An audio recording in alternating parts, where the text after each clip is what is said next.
right, thank you one more time. The program's still here on independent television. I told you that we're going to be looking at Jacob Zuma's sentence only yesterday that he was handed down 15 months by the country's highest court. And we're told that the sentencing came after the Constitutional Court found him guilty of contempt after defying the court's order to appear at an inquiry into corruption while he was in office as president. And of course, you recall that sometime in 2005, he actually faced some corruption charges whereby his finance secretary was fingered, on corruption issue. Then, of course, sometime also in 2009, he became the president of South Africa, but only in 2018 he resigned because of issues that borders on corruption. And Cyril Ramaphosa took over as the president of South Africa. Well, as if that was not enough, the issues went on, and the court had to look at the case one more time only yesterday. And of course, they handed him down a 15-month sentence. Well, some people say that 15 months is only just too short, while some persons are saying that it's only an iceberg because the big story is yet to come.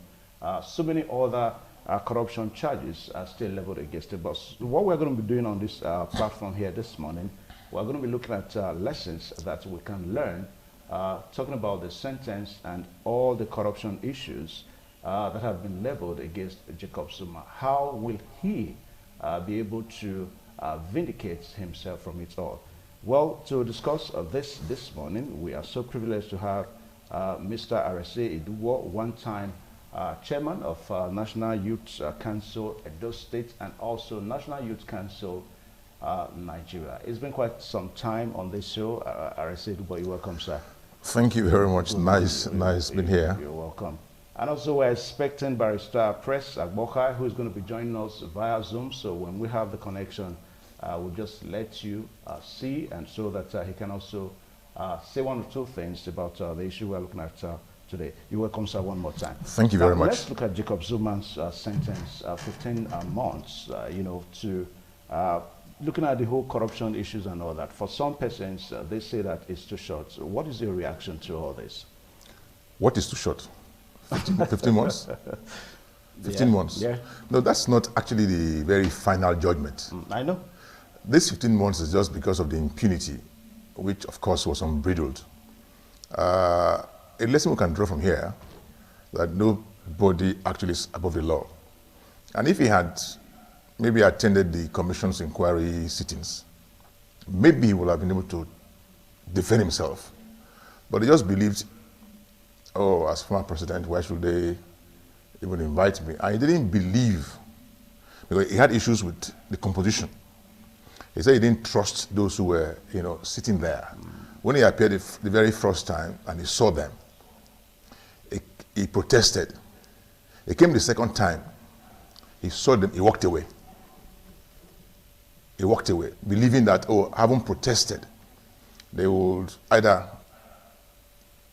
shuffle or get some other persons to sit. So when they didn't do that, he said he wouldn't appear again. But again, I think it is good for democracy that he has been sentenced. I mean, to teach some other persons a lot of lessons, that no person actually is really above the law. No matter how high standing you are in society, once the rule of law is put in place, you just must fall in line. There is no way anybody can. And I say this very clearly. If they didn't do what they did, then it just opened up. It will have opened up a lot of other issues that anybody can just say, okay, fine, I want to abuse the process. So it has given the judiciary some credibility, some credence, some stability, because if they had allowed him to just go with impunity, that wouldn't have been good for the judiciary. So I think it's quite very instructive to our leaders. Not in some countries, actually, the president is president, whether he's serving or not serving. They find it difficult to even invite him to an inquiry, which again is not too nice. If a president is being summoned, so to speak. I mean, the only he should just go and appear and show to the people that he respects the law. And if a president or a former president doesn't respect the law, then what do you expect of other people? So for me, it's going to be a lesson for the African leaders, who many of whom don't like to respect the law. Jacob Zuma is, I won't say he's one of the most corrupt South African presidents, because as at 2018, he had about 783 cases against him in courts, various courts. I mean, that's, I was in South Africa in 2018 when he was leaving office. And I was talking to some of my friends in South Africa. I said, how can one person have 783 cases against him in court? Different persons, different courts, even when he was president. Even there were rape cases too? Yes, even when, it's only in a civilized country like South Africa you can take the president to court.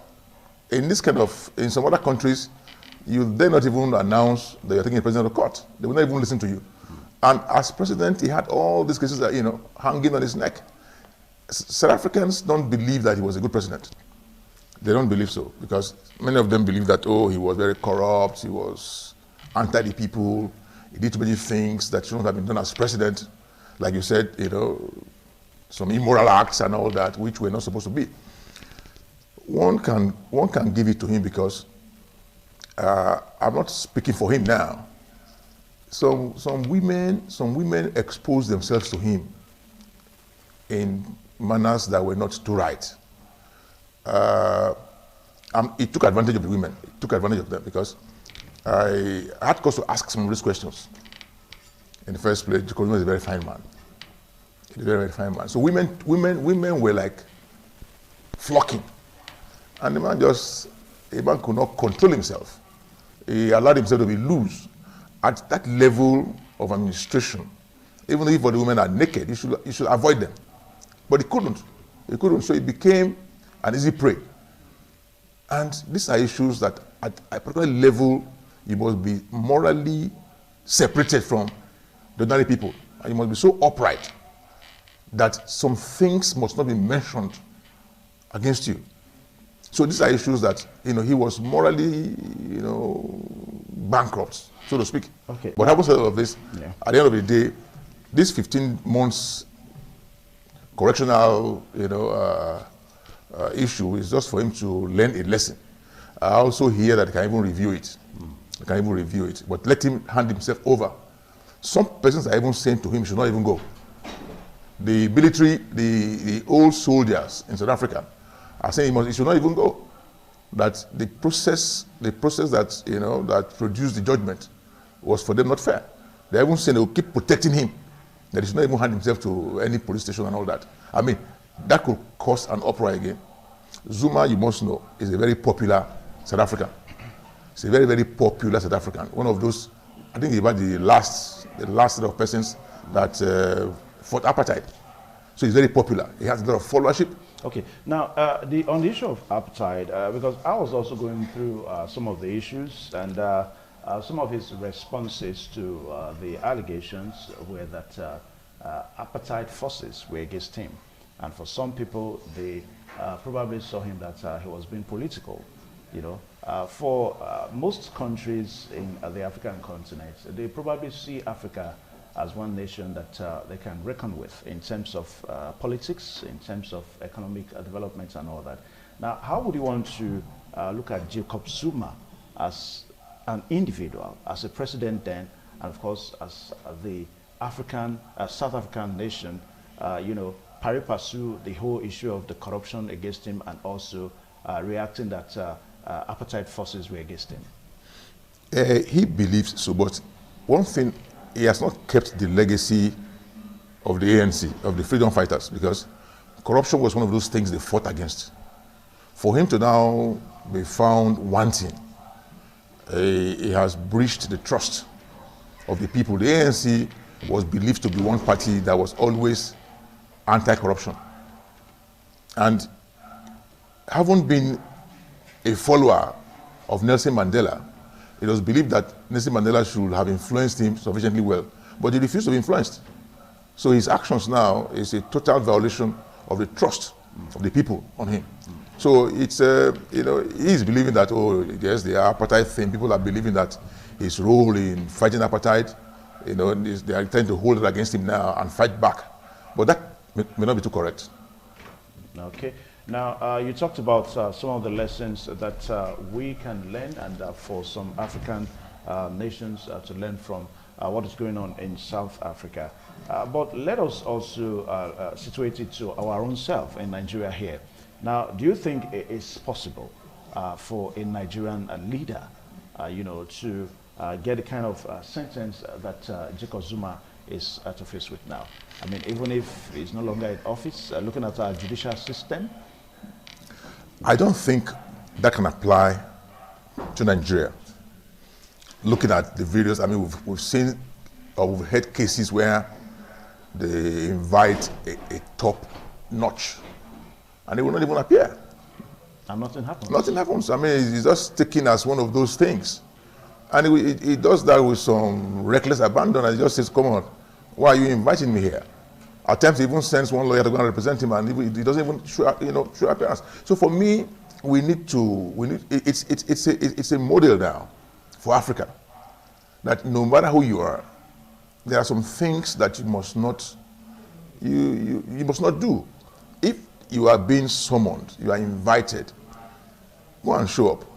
Explain why you think you should not be invited, or explain whatever they want you to explain, and at the end of the day, you can be let off the hook. But if you just, act of bravado, just say you're not going to show up for the, then you are testing the will of the other person, and it's like, you know, most people just get angry when you say, "Who are you?" And when you say, "Who are you?" then he wants to show to you who he is. And when the judiciary failed their demand, because when he refused to appear, there was a bench warrant, which, of course, he did not also respect. They had to come to court. And the court now said, fine, go and answer those questions. He refused. What I think should happen in Nigeria is that we should take this as a lesson. No matter who you are, the judicial officers should have enough courage to always do what is right. Because at the end of the day, it will be counted in your favor if you do what is right. Righteousness exalts a nation, because once you do what is right, you are happy with yourself. If you have to provide justice because somebody is involved, then you yourself will understand that you have not done what is right. So I want to believe that with this experience now, with this information, with this judgment, Nigerian judges will also understand that it is possible to do what is right. If anybody decides to do what is not right and flout your instructions, you must punish the person, no matter who the person is. You must punish him to show example to other people that this judiciary will not tolerate any act of indiscipline. Otherwise, anybody can just sit down and flout. This judgment is against the highest person in South Africa, not even a small person. In Nigeria, even if you invite a local government chairman, he can even say he's not going to appear. Talk less of governor or president. So these are issues that we must tell ourselves. Most times, we must be able to follow good examples. For me, this judgment is a good example. All right, we're still expecting Barrister Press Agbon High, and when he tuned in, we're going to be joining him via Zoom so that he can also bear his mind. Now, let's look at the present administration in South Africa. Now, do you think they can have a way of maybe trying to have an influence into some of the accusations against Jacob Zuma? I mean, judging for the fact that maybe one time a member of the same political party and all of that? No, they're still the same. They're still the same political party. I mean, Ramaphosa is a gentleman. He's a gentleman. The only thing that would be right to do is to answer to the charges. I mean, there are charges. Those ones that are drummed up, you can go ahead and remove them. The ones that you must answer, you go and answer. You see, South Africa is not like Nigeria. Now, his very first major problem was that one of his aides was the one that was fraudulent, directly fraudulent. In Nigeria, if your aide is fraudulent, nobody talks about the principal. I mean, the principal is there and the aid is here. In South Africa, the aid was fraudulent and they now swooped down on the principal. But in Nigeria, we have a lot of corruption charges against very many aides and nobody cares about the principal. So it's a kind of lesson that you must have an eye on your officers. You must have an eye on those you appoint into various positions so that at the end of the day, what they do, one way or the other, could affect whatever you are doing as the principal.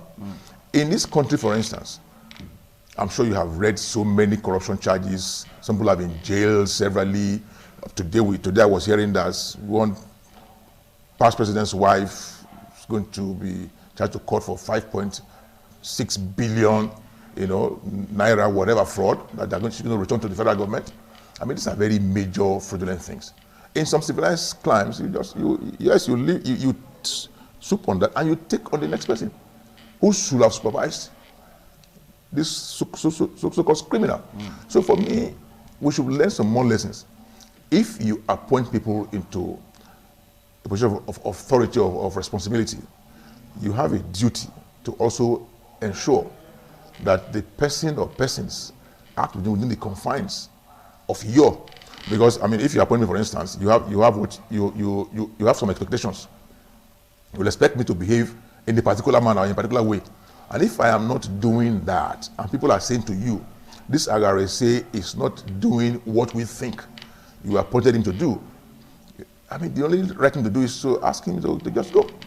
But if you condone him and you keep him there, whatever he does that is, so to speak, unrighteous, impact on you. Yes, will. But in this country, we don't even care. If RRSA is unrighteous, the principal doesn't care. Take RRSA away and leave the principal. All right, Mr. Aresidubo, thank you so much. I thought we should be able to join Barrister Bohai, but we can't do that now. Hopefully, some of that time we should be able to join him so that he can bear his mind. Thank you so much. We'll be talking about the former South African President Jacob Zuma, talking about the 15-month sentence that the Supreme Court, the highest court in South Africa, has handed down to him. Thank you so much, sir, for joining us. Thank you so much. The program is still on here this morning on ITV. Please stay tuned.